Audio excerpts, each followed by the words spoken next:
Bonjour, bonjour, bonjour les amis. Alors je pense qu'on doit être sur Facebook et sur YouTube. Merci de me confirmer que vous m'entendez bien, que vous me voyez bien. Alors attendez 2 secondes. Ah mince, ok. Vous m'entendez ou pas?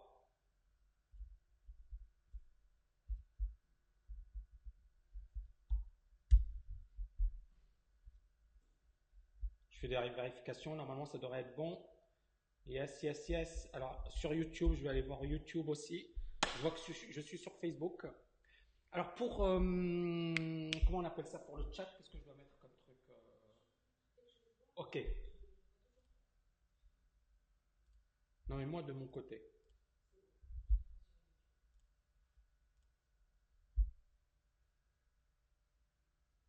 Ok, super. Donc c'est bon, je suis sur YouTube et je suis sur Facebook.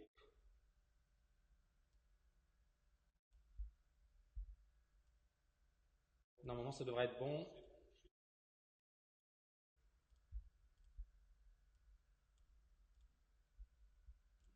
Ok les amis, alors c'est parti. Bonjour, bonsoir, comment allez-vous? J'espère que vous avez la méga pêche.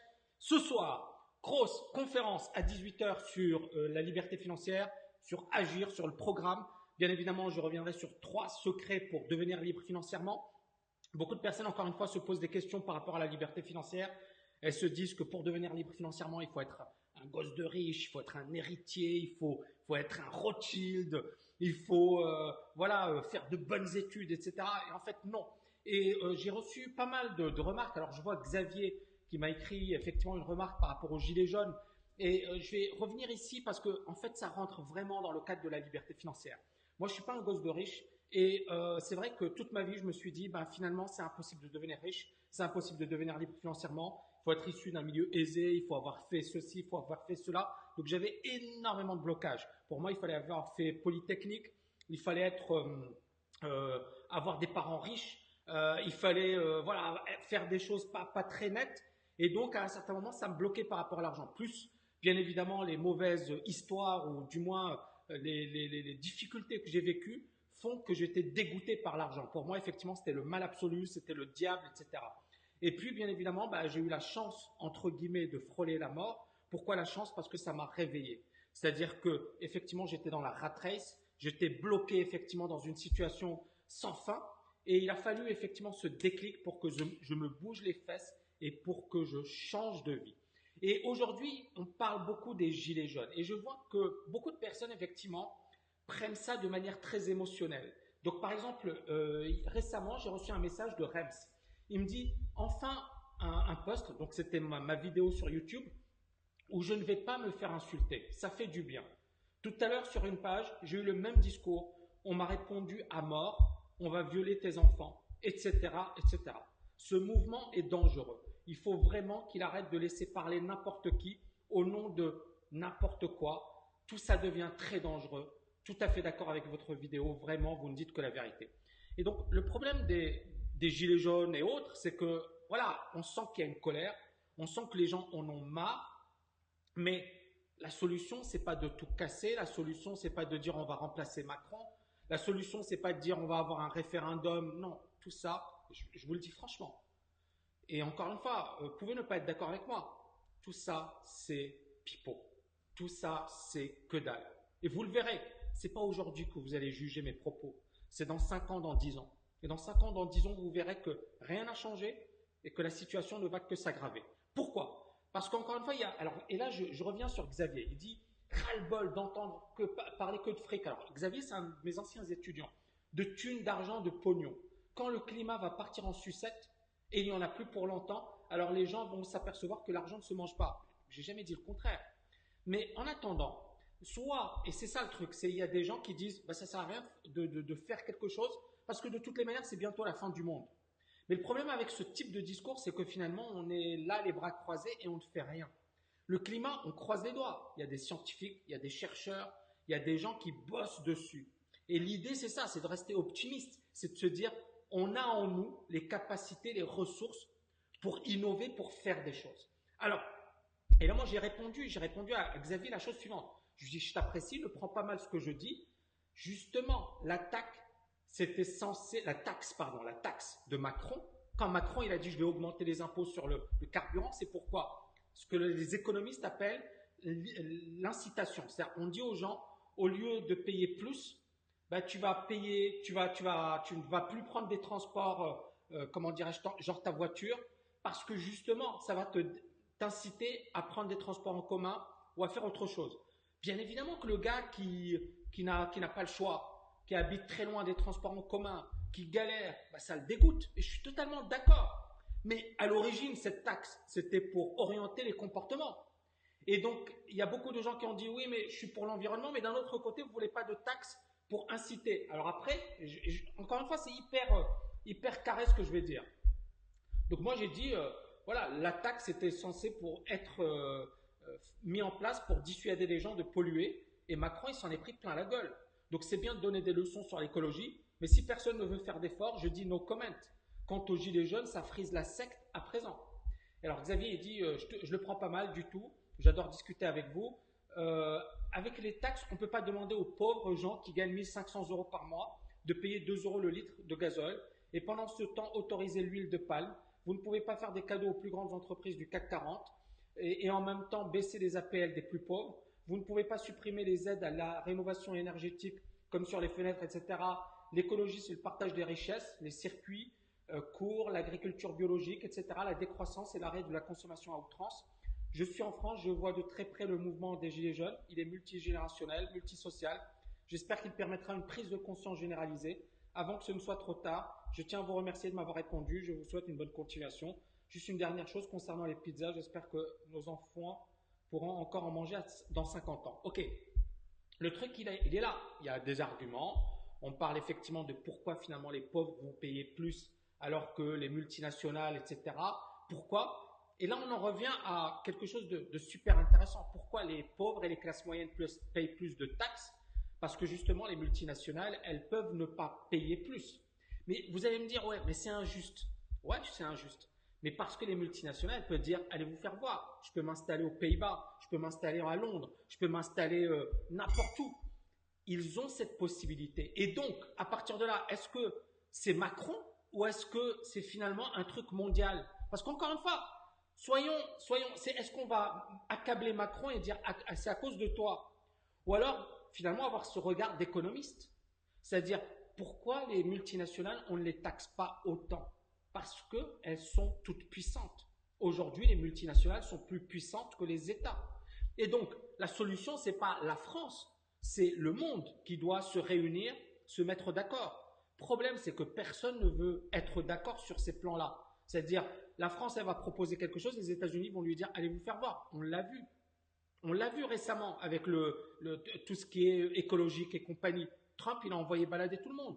On voit bien que ce n'est pas un problème qui se règle au niveau d'un pays. Et le problème, c'est qu'ici, on a voulu imposer à finalement un président quelque chose qui est mondial. D'accord? Et c'est là où finalement, on est en train de louper quelque chose. Et moi, quand je dis aux gens, faites gaffe, parce que quelque part, finalement, la France, elle part avec un handicap et elle est finalement aujourd'hui confrontée à des puissances qui montent en puissance. Moi, j'habite à Dubaï aujourd'hui.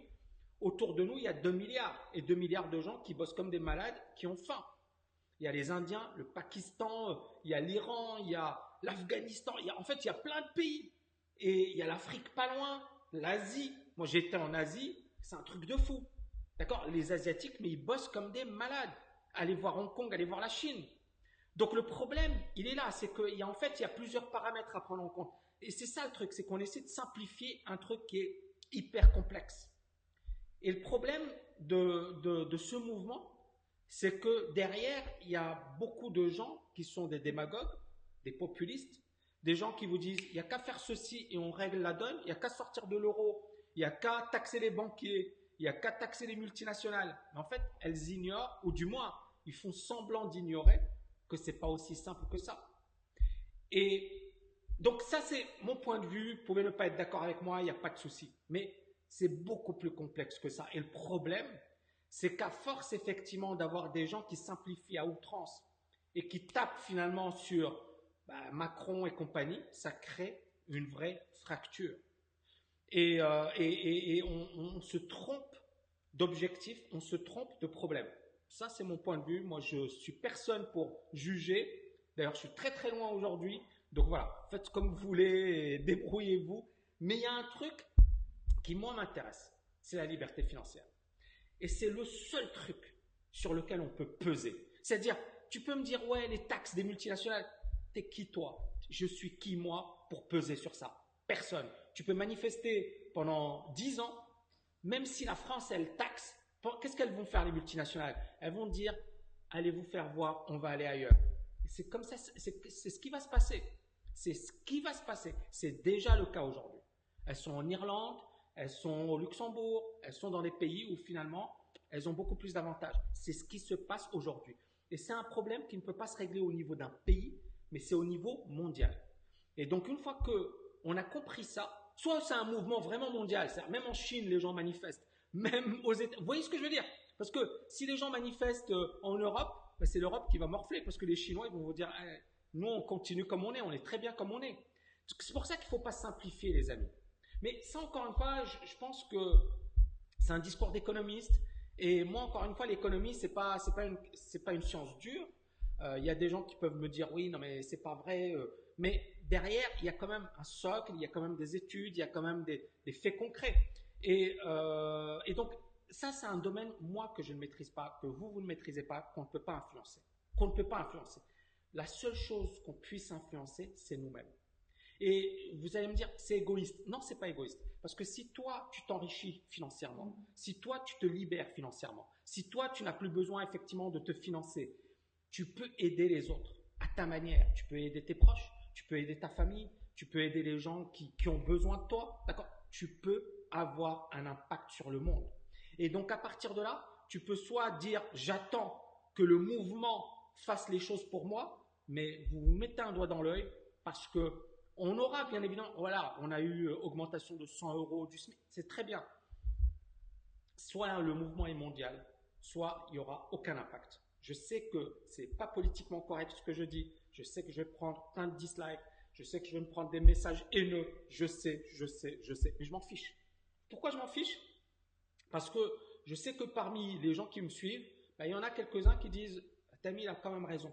C'est-à-dire, soit je compte sur l'État, soit je compte sur les gilets jaunes pour m'en sortir, pour avoir une meilleure vie, soit je le fais moi-même et je me bouge. Et je me bouge tant qu'il est encore tôt. Pour le problème écologique, la science, la recherche, l'innovation, et on croise les doigts bien évidemment. Mais le fait de dire, ça ne sert à rien de bosser parce que dans 20 ans, le monde va disparaître, ben, ça veut dire premièrement que vous êtes pessimiste et deuxièmement, si le monde est toujours là, tu es dans la merde. Qu'est-ce que tu vas faire? Si le monde est toujours là dans 20 ans, 30 ans, il y a toujours le monde, mais toi, tu es fauché. Qu'est-ce que tu fais? Tu es dans la merde. Tu vois ce que je veux dire?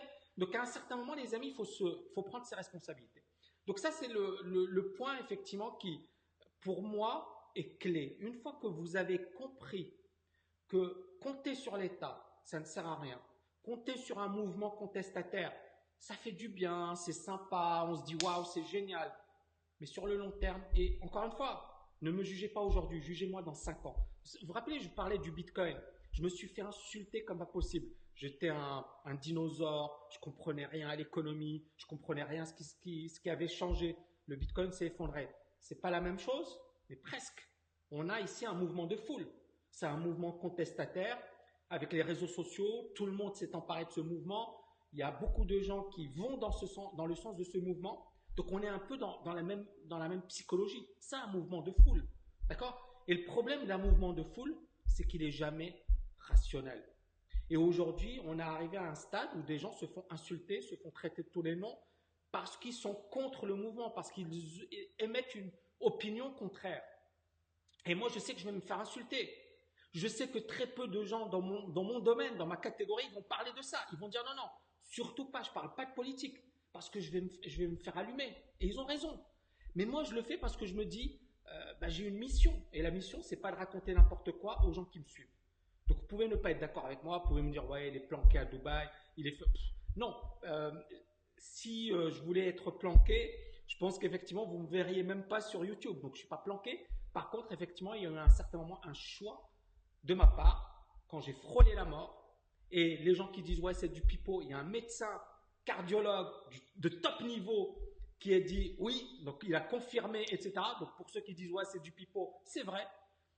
J'ai quitté parce que j'ai frôlé la mort et parce que j'en avais marre de situation, alors que j'avais tout intérêt à rester à Paris.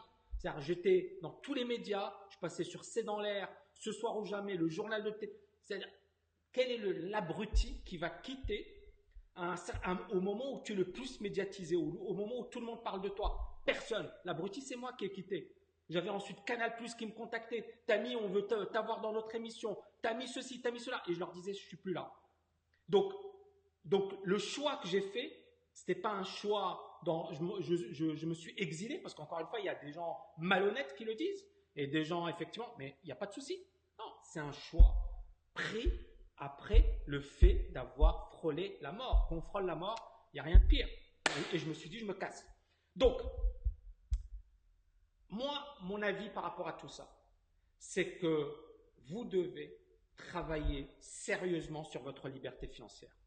Vous devez considérer que la liberté financière, c'est véritablement l'issue de secours. C'est la seule manière pour vous de pouvoir exister financièrement à l'égard des autres, etc. Parce que là, on parle des gilets jaunes, c'est très bien, mais on ne me parle pas de l'intelligence artificielle. On n'aura même plus besoin d'hommes pour travailler. Les experts comptables, on n'en a plus besoin. Il y aura des machines qui feront le travail de médecins, d'infirmières, de caissiers, de caissières. Vous voyez ce que je veux dire? On rentre dans un monde de science-fiction, les amis. Donc là, les gens, ils disent, oui, je suis au chômage, ou je gagne 1500 euros. Mais dans 3 ans, dans 5 ans, ils vont se dire, waouh, j'aurais rêvé avoir 1500 euros. Vous voyez ce que je veux dire? Vous n'imaginez même pas ce qui va se passer. Le vieillissement de la population, les caisses de retraite, elles vont faire faillite. Donc les gens qui me disent, waouh, aujourd'hui, la vie, elle est dure. Je leur dis, regardez dans 5, dans 10, dans 15 ans, comment elle sera la vie. Donc, c'est pas encore une fois, je ne suis pas individualiste, loin de là. Pour les gens qui me connaissent savent que ce n'est pas ma manière d'être, bien au contraire. Par contre, je suis réaliste, pragmatique, d'accord? Et je sais que la meilleure manière de pouvoir impacter les gens autour de vous, c'est de s'en sortir soi-même, c'est de se libérer financièrement, c'est d'être capable d'avoir des ressources, d'accord? Si vous voulez continuer à rêver, allez-y. Si vous voulez agir ce soir, les amis, il y a une conférence de malade. Conférence de malade avec moi et je pense qu'effectivement vous allez adorer. Alors rapidement, je vois s'il y a quelques questions parce que j'ai même pas vu vos commentaires. Donc dites-moi bien évidemment, est-ce qu'il y a des gens qui me suivent sur Facebook, etc. Mettez-moi des loves, mettez-moi des likes parce que j'ai même pas repéré tout ça. Mettez-moi des loves, mettez-moi des likes les amis, d'accord? Et je vous retrouve ce soir pour un méga live, pas un live, une conférence en ligne. On va vous mettre le lien. Ciao, ciao, ciao les amis. Merci beaucoup.